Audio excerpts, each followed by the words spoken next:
Hi అండి, Telangana special సర్వపిండి అండి. మీరు ఈ వీడియోలో చూపిస్తున్న విధంగా ఒకసారి ట్రై చేయండి, చాలా టేస్టీగా ఉంటుంది.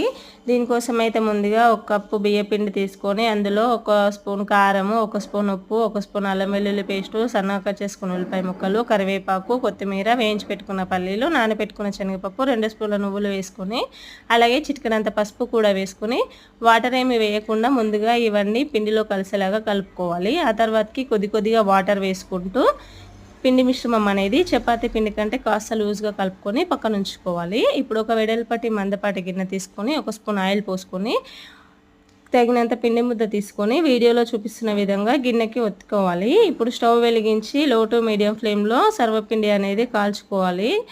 అంతే అండి, ఎంతో రుచిగా ఉండే సర్వపిండి రెడీ అండి. వీడియో నచ్చితే లైక్ చేయండి, అలాగే ఛానల్ని సబ్స్క్రైబ్ చేసుకోండి. ఇది ఒకసారి మీరు టీలో కూడా ట్రై చేయండి, చాలా బాగుంటుంది. Bye bye.